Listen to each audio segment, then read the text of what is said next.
ආයිබෝවන් තාක්ෂණ ලෝකෙ හැම වෙලෙම අලුත් වෙනව නේද? හරිම වේගෙන්. ඕවනේ. අද තියෙන දේ නෙවෙයි හෙට තියෙන්නේ. හරියටම.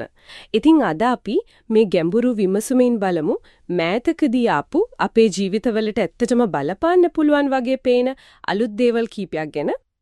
හොලයි මොනවද අද තියෙන්නේ? අපි බලමු Google Pixel Watch 4 එක ගැන, Samsung එකකින් එන අලුත් trifold phone එක, Meta එකේ AI වැඩ, Figma වලට Google Gemini එකතු වුණ එක.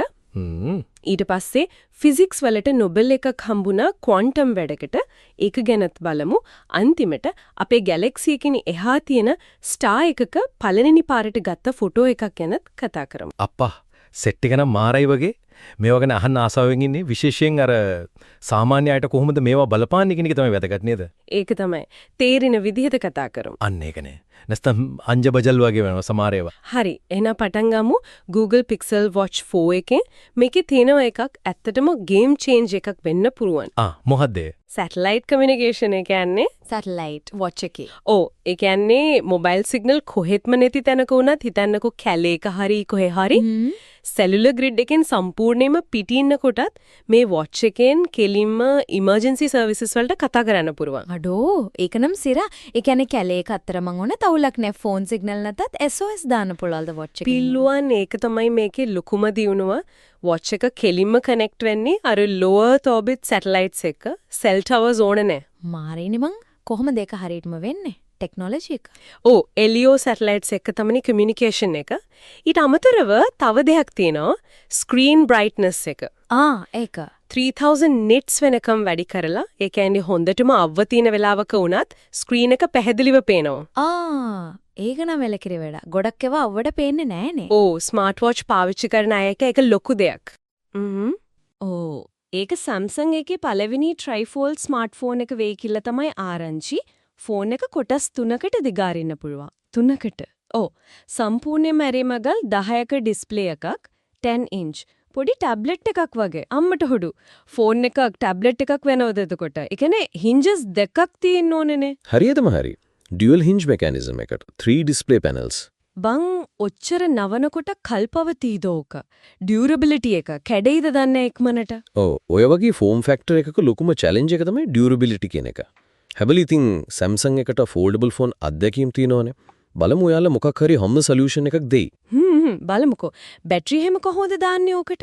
ඒකෙත් විශේෂත්වයක් තියෙනවා. 3 separate batteries පාවිච්චි කරනවා කියලා ආරංචි. සමහර විට එක panel එකට එක ගානේ මැද එක ලොකුම එක වෙන්නේ නැති. බැටරි 3ක් මාරයිනේ. processor එකට අලුත්ම එකක් Qualcomm එකේ Snapdragon 8 Elite for Galaxy chip එකක් එන්න පුරන්ලු. එලකිරි. මේකෙන් multitask කරන එක නම් ගින්දර වගේ ඇති නේද? එක screen එකක වීඩියෝ එකක්, අනිත් එකේ note එකක්, අනිකෙන් chat එකක්, පට්ට. productivity වලට හැම හොඳ වෙයි. හැබැයි ඉතින් මචං මෙල අනිවාර්යෙන් $2000 පනිනවා නේද? අනිවාර්යයෙන්ම ප්‍රීමියම් කැටගරි එකේ තමයි $2000 USD වලට වඩා වැඩි වෙන්න තමයි වැඩි ඉඩක් තියෙන්නේ. availability එකත් මුලින් සීමා සහිත වෙයි. සමහර විට South Korea, China, UAE වගේ මාකට් වලට මුලින්ම එයි. $2000 කියන්නේ ඉතින් ලොකු ගාණක් තමයි. ඒත් ඉතින් අලුත් දේවල් වලට ආසය ගනීත. හරි. ඊළඟට අර Meta එකේ AI කතාව. මොකක්ද මේ 5x efficiency scene එක? Meta ඒ කියන්නේ Facebook, Instagram, WhatsApp IT company එක. එයාලගේ software engineers ලගේ productivity එක කාර්යක්ෂමතාවය 5x 5 ගුණයකින් වැඩි කරන්න target කරලා තියෙනවා. 5 ගුණයකින් කොහොමද?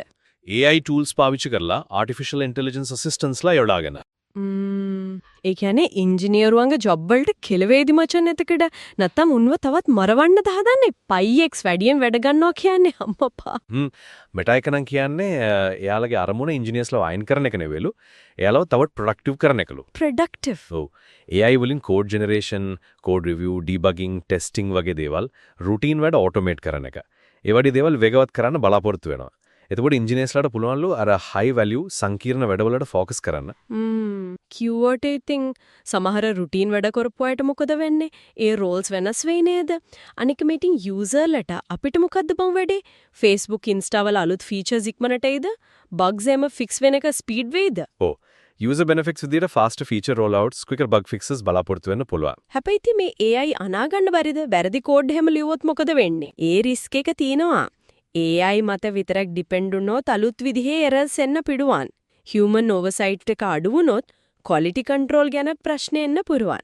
ඒත් Meta එකේ idea එක නම් AI කියන්නේ එන්ජිනියර්ගේ සහායකයෙක් විදිහට වැඩ කරන එක. තේරුණා. හරි. මේ AI වලටම සම්බන්ධයි වගේ නේද අර Figma කතාවත්. Google Gemini AI එකතු වෙන එක. Figma කියන්නේ ඉතින් ගොඩක් ඩිසයිනර්ස්ලා යූස් කරන එකක් නේ. Website, app, UI, UX design වලට.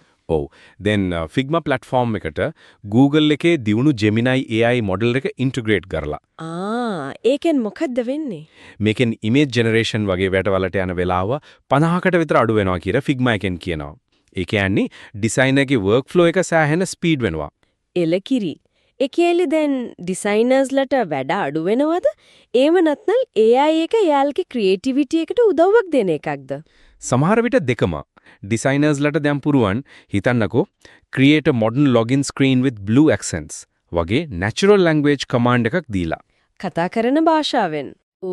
command එකක් දීලා professional quality design elements තප්පර ගානකින් හදාගන්න. ඉස්සර නම් ඕකට විනාඩි පැය ගණන් යන්නේ නැති. ඒකනම් මරුනේ.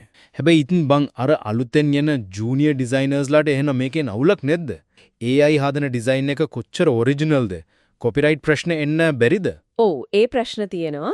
ජූනියර් කෙනෙක්ගේ රෝල් එක වෙනස් වෙන්න පුරුවා.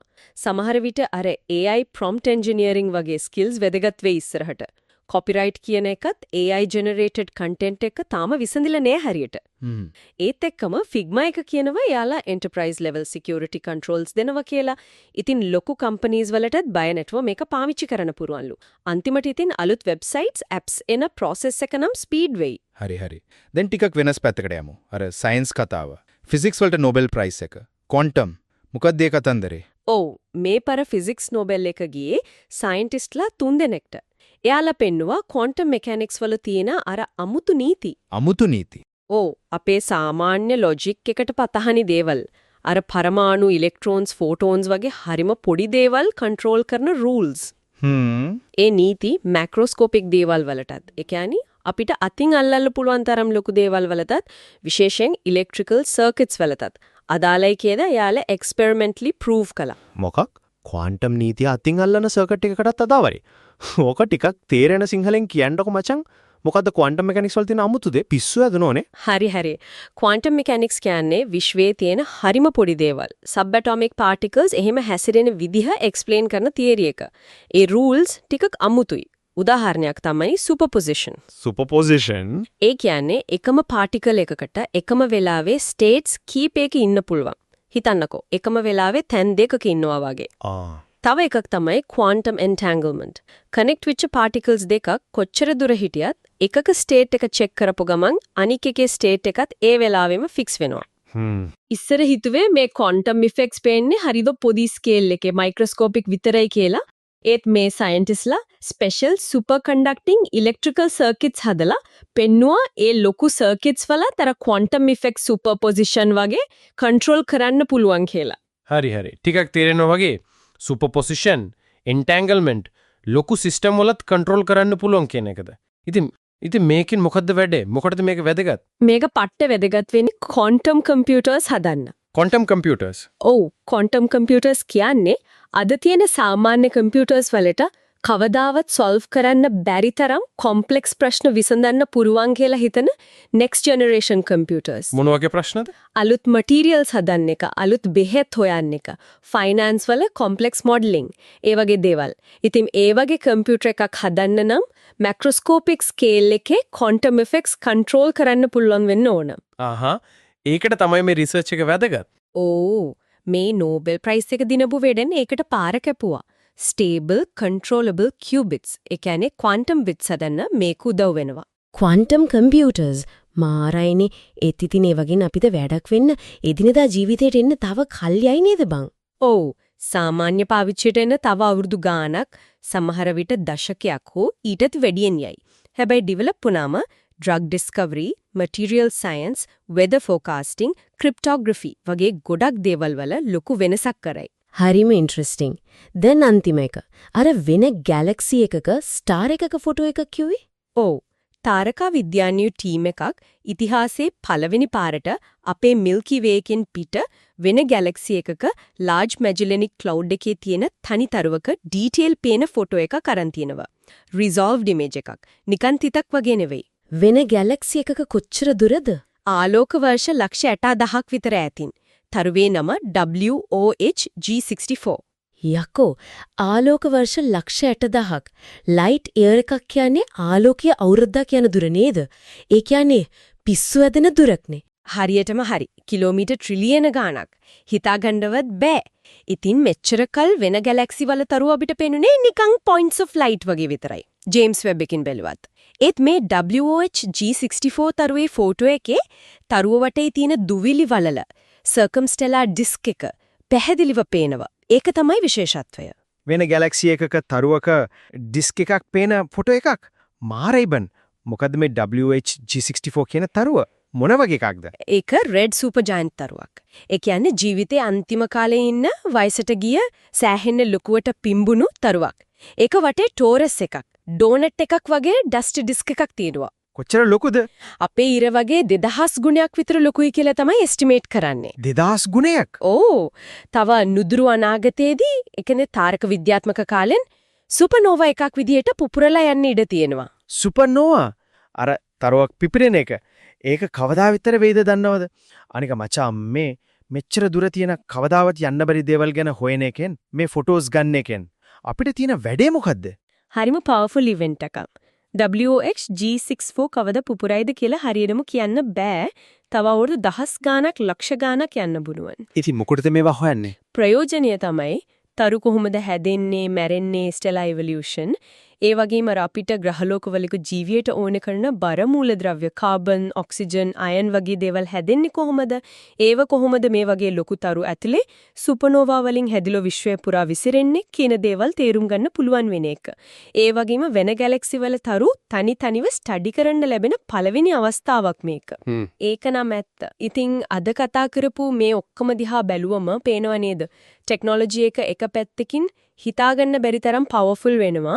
අනිත් පැත්තෙන් ඒක අපිට තවත් ලං වෙනවා, ඇක්සෙසිබල් වෙනවා, එදිනෙදා ජීවිතේට ඉන්ටිග්‍රේට් වෙනවා. ඔව්. ඉස්සර සයන්ස් ෆික්ෂන් වගේ තිබ්බ දේවල් වොච් එකෙන්, සැටලයිට් කෝල්, 3ට 9 ෆෝන්, AI එකෙන් ඩිසයින් හදන එක, ක්වොන්ටම් දේවල් කන්ට්‍රෝල් කරන එක, වෙන ගැලැක්සි එකක ස්ටාර් එකක් ඩීටේල් එකට බලන එක ඔක්කොම දැන් ඇත්තක් වෙමින් තියෙන්නේ. ඇත්තටම වචන්. අද කතා කරපු ටික නම් නියමයි. අලුත් දේවල් ගොඩක් තිබ්බා. සමහර ඒවා නම් හිතා ගන්නත් අමාරුයි තාම. මේ වගේ දේවල් අහගෙන ඉන්න හැමෝටම තැන්ක්ස් කියන්නත් ඕනේ. අවසාන වශයෙන් අපි පොඩි ප්‍රශ්නයක් අහමු.